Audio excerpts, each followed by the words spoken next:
তোমরা সবাই কেমন আছো? Good afternoon. আজকে আমি চলে এসেছি নারায়ণ হসপিটালের কাছে, কিন্তু নারায়ণ হসপিটালে নবান্নর কাছাকাছি আছে, একদম লাগোয়া, ওয়েস্ট বেঙ্গলের। তো এত সুন্দর পার্কিং করেছে যে আগে সেটা পার্কিংটা ছিল না।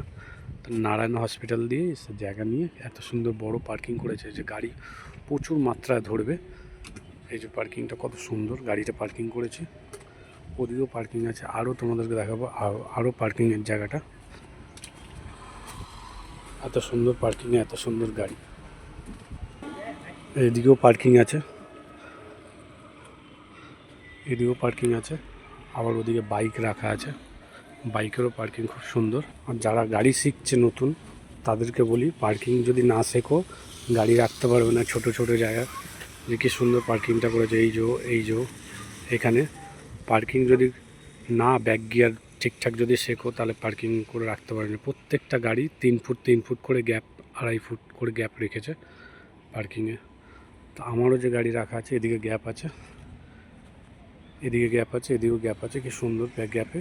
আর ব্যাক গিয়ার অবশ্যই শেখো, নাহলে।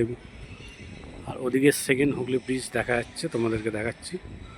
ওই যে এটা হলো নবান্ন রাস্তার সেকেন্ড হুগলি ব্রিজ দেখা যাচ্ছে এখান দিয়ে, পার্কিংয়ের জায়গা দিয়ে,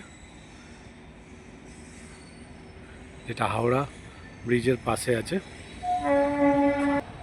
পাশে হাওড়া স্টেশনও আছে কাছাকাছি একদম। তো আবার নতুন কিছু ভিডিও পেয়ে যাবে তোমরা আমার চ্যানেলে, রাজেশ কেম ফেসবুক ইউটিউব চ্যানেল আছে, এই চ্যানেলে নতুন ভিডিও পেয়ে যাবেন। আজ পার্কিংয়ে ভিডিও দেখানো হলো যে গাড়ি কেমনি পার্কিং করা হয়। আর পার্কিং করতে গেলে ব্যাকে গিয়ে যে গাড়ি ঢুকি ব্যাক গিয়ারটা আগে শিখতে হবে। Satyanarayan motor training school, bike 4 চাকা সবই শেখানো, প্লাস লাইসেন্সও করে দেওয়া হয়। গাড়ির লাইসেন্স, সিএফ ফিএফ সবই করানো, তোমাদের চেনা জানা মুখ, গাড়ির সমস্ত কাজ করানো হয়। রাজেশ, সুস্থ থাকো, ভালো থাকো, অবশ্যই পরিবারের সাথে থাকো। টাটা।